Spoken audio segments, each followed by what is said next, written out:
Hey guys, it is Jen from Criminally Curious. I am back with you today with another top 5 from Salem. So stick around and we'll get into it.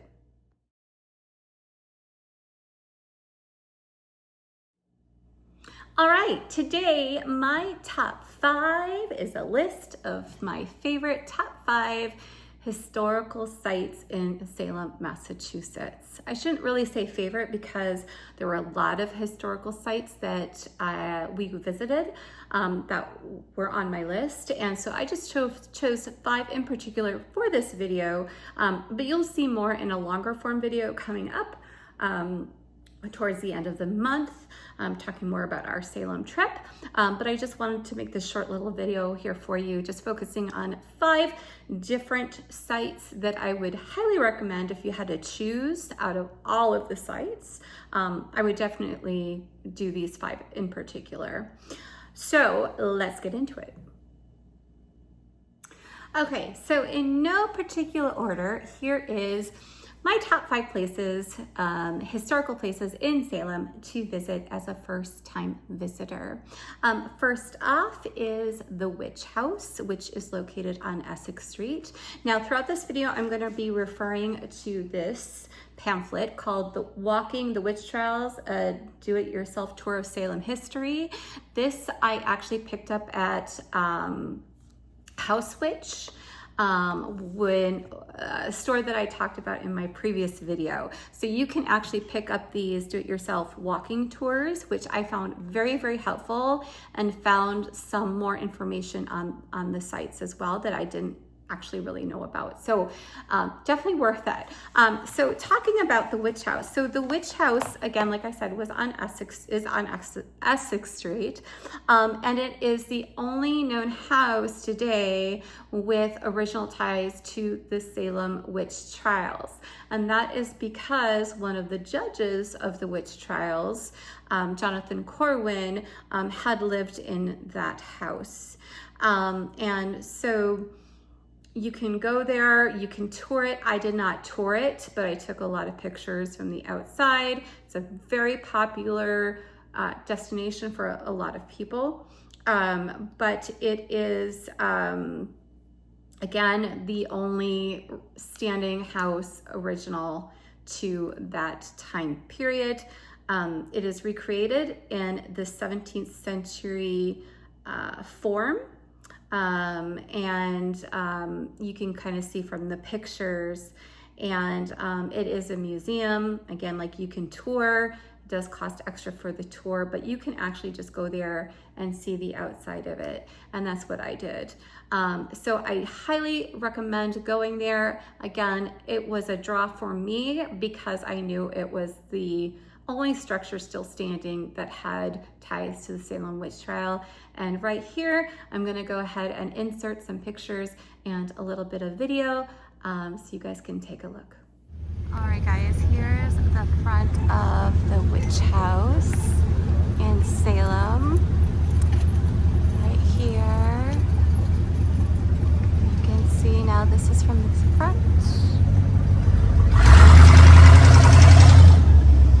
Beautiful structure. And again, this is one of the oldest, only houses remaining from that period of the Salem witch trials. You do need a ticket to go in if you wish to go in, but you can also see it from the outside if you wish. Otherwise, tickets are available for purchase, and you can actually tour on the inside.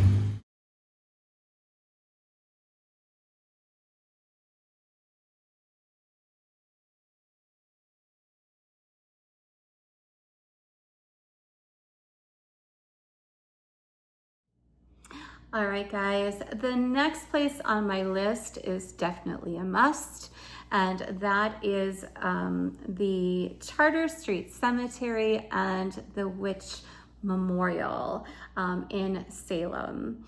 So let's talk about the Charter Street Cemetery first.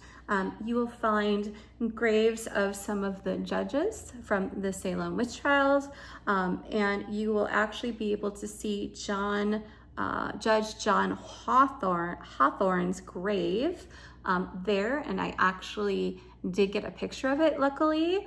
And so I will be inserting that shortly. But the cemetery was very somber. It had a very somber feeling to me because these were real people that were buried there.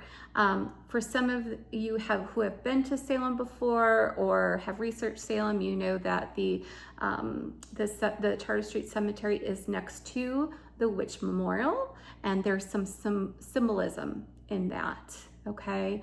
But the cemetery itself is walkable. You can go through it. You cannot go on the grass. You do have to stay on the path because these graves are very, very old. I believe it's the second oldest cemetery in Salem. No, it is the oldest cemetery in Salem. I'm reading from my booklet, thank goodness, in 1637. So many of the early residents of that area are buried in there, including Richard Moore, who was a Mayflower passenger. And I did get a picture of his tombstone as well. And of course, we talked about Judge John Hawthorne, obviously. Both of those are protected by cement now, obviously, because of people who might come in and try to do some things. So they are protected. But anyway, so that was very interesting. It was a very somber experience, but as a history lover, it was very, very interesting to see these headstones, these tombstones, and the differences. The other thing that I'll mention, and again, we can talk about this a little bit later, but Judge Hawthorne, of course, was related to Nathaniel Hawthorne, who wrote the Scarlet Letter, who is from the area, and he did not show remorse of the witch trials.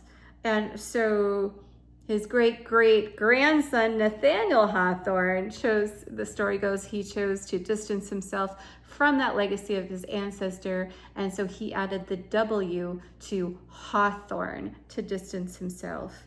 And you'll hear that story elsewhere, in the city and in books as well. And I thought that was very, very interesting. I had forgotten about that he was related to the judge.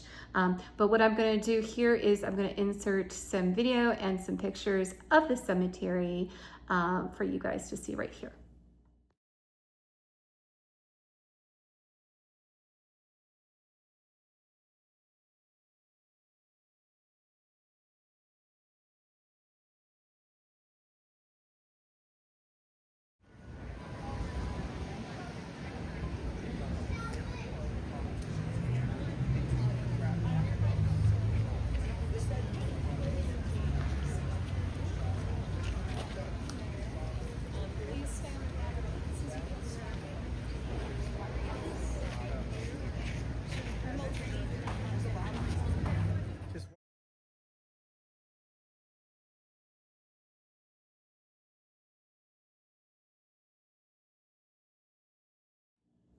Okay, so next to the cemetery is the Salem Witch Trials Memorial. And so I'm sure you've seen lots of pictures of it, but the memorial was established there 300 years after the trials to finally recognize the names of those innocent of what they were accused of. The memorial was revealed in August of 1992. And apparently it was, I'm just reading from my little booklet here, I did not know this, it was inspired by the Vietnam Memorial. It has 20 granite benches, and each bench is dedicated to one of the victims, 20 innocent people in all. That does include Giles Corey, who was not hanged like the other 19, but instead he was pressed to death by stones, but he has his own bench there.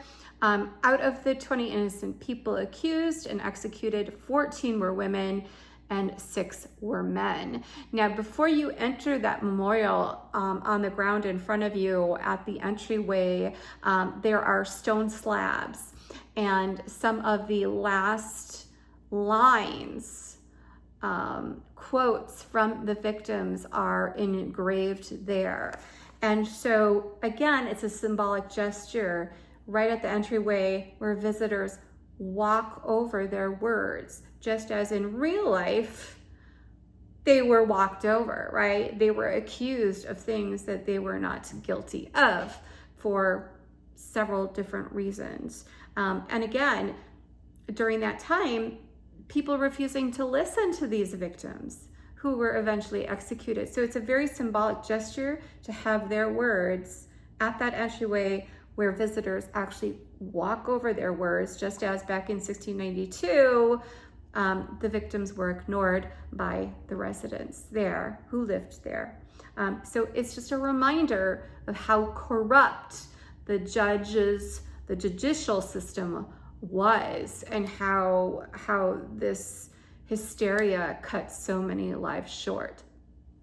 The other symbolism to this, and I'll show you some video and some pictures in a second, is the way that it's set up. You have the cemetery, and then you have the Salem witch trial memorial.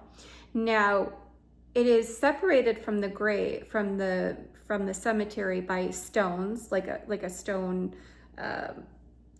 fence, I guess, some barriers to separate the witches, the accused, from the judges and other prominent people in the area, right? One interesting thing, and I'll show you this in some video and some pictures coming up here, is that the tour guide, we went on a witch walking tour from Crow Haven Corner, the store I talked about in my previous video, and our guide had said that at the back of the witch trials memorial, they also had the stones set up, right, as kind of like a fence between the cemetery and the accused.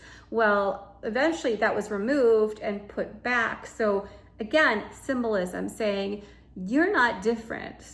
You judges, you're not different from these accused people. We're all human beings, we're all people. So the symbolism with the cemetery and the memorial was very somber and hard hitting, and I think everybody should go and visit there. It was beautiful. When I went there, the benches, there were many people leave offerings on the benches. You see coins, you see flowers, you see shells, you see crystals. There were even some notes that were written by ancestors of the accused there, which it just tugs on your heartstrings. But I'm gonna insert some video and some pictures from that experience right here for you. So they don't always know the difference. What's real and what's not real.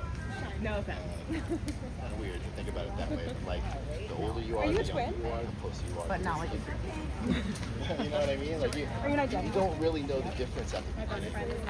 And just some my friend passed away recently, and it was the same thing. It's just this like return back. It's very beautiful.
Okay, I have a lot more to say about it, but I'll wait until a different video. I want to keep this a little bit more on the short side, but definitely if you get a chance, that you should definitely go to the cemetery and the memorial site.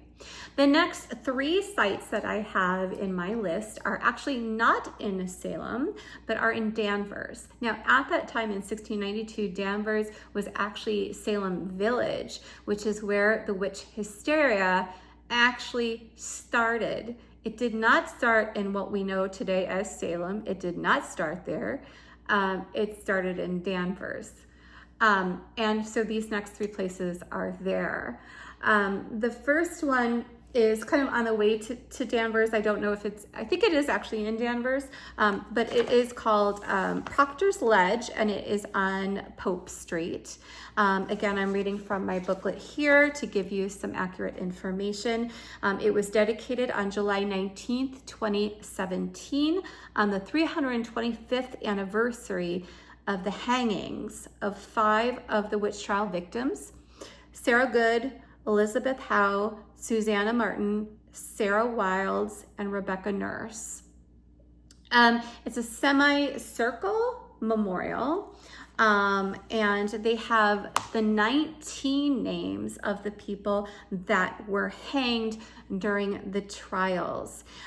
So Giles Quarry is not included in that memorial. It would be just the 19 that were hanged.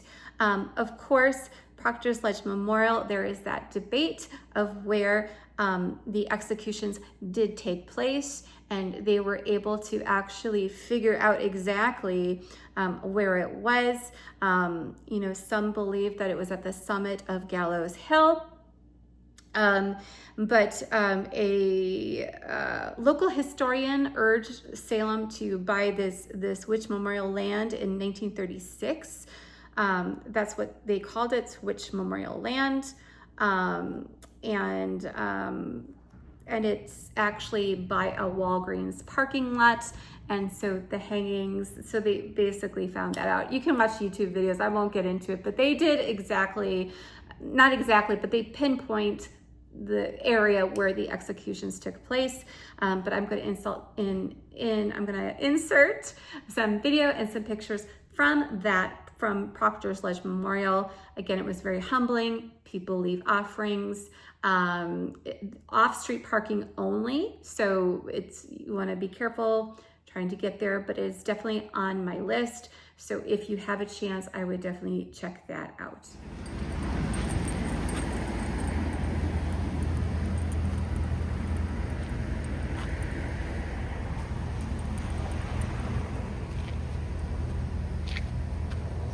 That's crazy, like 4 months.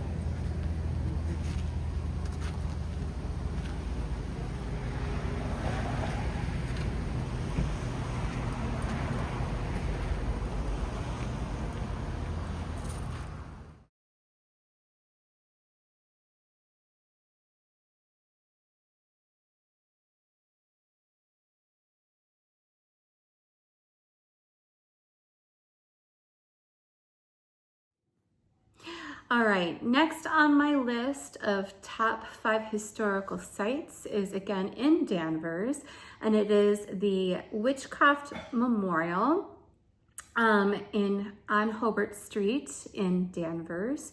That was actually dedicated in 1992.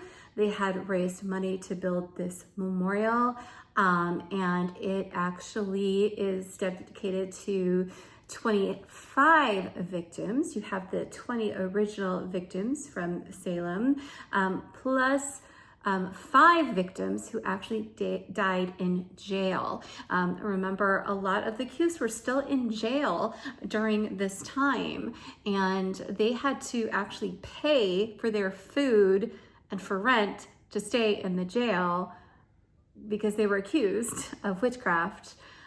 Which just boggles my mind. But anyway, this monument or this memorial pays tribute to those who also died in jail, who would be victims of that witch hysteria.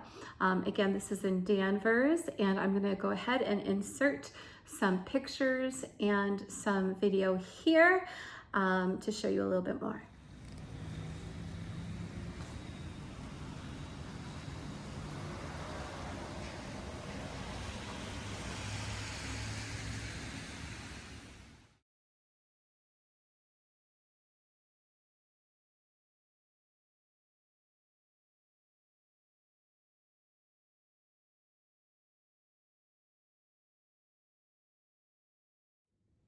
So in the video and in the pictures, you may have noticed that when you look at the whole memorial itself, you've got the judge at the top over the Bible, and then you have the Bible, and then you have some shackles. And those shackles represent what the accused would have had been bound in, when they were held in jail. So again, the symbolism it's very somber. It really makes you think about that time, and that these were really these were real people that suffered, who were accused and who were held in these jails in horrible conditions and shackled, and they still had to pay for rent to be housed there. It's just, it boggles my mind. All right, the last one on my list is once again in Danvers, because Danvers is what I call ground zero, and this next place is definitely ground zero for the witch hysteria that spread from Salem town, which was Danvers at that time, to the Salem Salem village to Salem town. Sorry about that. And that is the Salem Village Parsonage, also the Paris archaeology site in Danvers. And so this is where the Reverend Samuel Paris would have lived with his family, with his wife, his daughter, his niece as well, Abigail Williams, as well as Tituba, their, I guess you could call, servant. At the time, her heritage or her place of origin is unknown, but she is a major player in these Salem witchcraft trials. You may have heard of her, but this is ground zero, and it is hard to find. You have to look very closely. There is a blue sign, historical sign, that marks the entrance, and it is actually in a residential neighborhood. So again, off-street parking. You do have to go between two houses to get to this site. And so what I'm going to do is insert some photos and some video of that so you can take a look and see what that was like. We are here at the Samuel Paris archaeological site, 1681 to 1784. We're going to go visit where his parsonage would have been, directly down this path, and we'll check it out. There's little chickens down here. I have more light now than I did the other night. Finally made it here. Hi! Finally made it here where we can actually see where we're going. I was here the other night and it was pitch black, dark, and I couldn't get any good pictures at all. So hopefully this time we will. I can't believe I did this all in the dark the other night, but here we are. We're coming up to the archaeological site, and this is where it all started. This used to stand, and this is where, the Salem witch trials started, really. All right, the 1681 Salem Village Parsonage. You can go ahead and pause this and read it if you wish, but it says, in February 1681, the Salem village inhabitants voted, "We will build a house for the ministry and provide convenient land for that end." And so this is where Reverend Paris and his family lived. And so you can see that, and it explains what the house or what the parsonage would have looked like. All right, so here we are, the Salem Village Parsonage, 1681. Here it's basically just stating what the other plaque said, that they were going to build a home for the ministers.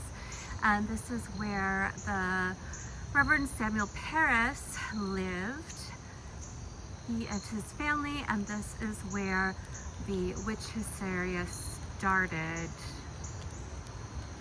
This is it, guys, a sad, sad start to that story in America. So again, I'm very humbled. This means a lot to me coming here, seeing where it all started, that tragic chapter in our American history, and those who suffered and died because of greed, money, and power, and the patriarchy. So sad.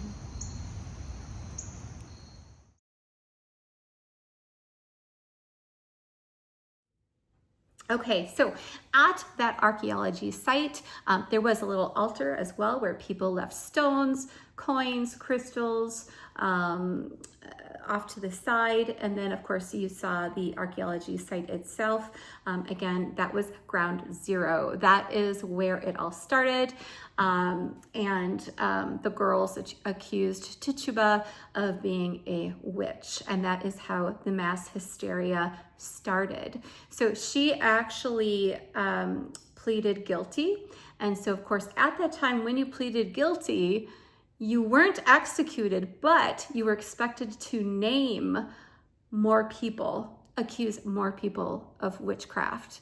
And that is how it spread and spread and spread, and how more people were affected, and how this tragedy really occurred. So being at that archaeology site was very, the energy there was very somber. It was very heavy. It felt very heavy to me. I was drawn to that site. And I actually went twice. The one night, the original time, or the first time that we went there, it actually was too dark when we got there, so I couldn't really get any video or pictures. And the next night there was more light. I'm like, we have to go back. So I was just really drawn to this site for some reason. And again, it was ground zero for everything that followed in 1692. So I picked up on that energy.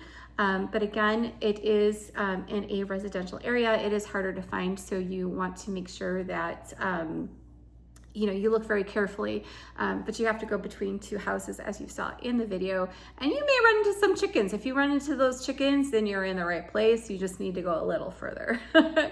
So anyway, I hope you enjoyed this video of some of my top 5 historical places to visit in Salem and in Danvers, where ground zero, which is where the hysteria actually started. And let me know in the comments below if you have been to any of these sites, or if you have any other sites that you would recommend. Again, I'm going to be doing a longer video in the future of our trip to Salem. So there obviously are more historical sites that we went to that I took video and pictures of, but these are definitely my top 5 if you had to choose just 5 to visit to. So go ahead and leave me a comment below. Let me know if you have been to these sites. Also, please like, share, subscribe this video, this YouTube channel with others. We would greatly appreciate it. So until next time, stay criminally curious.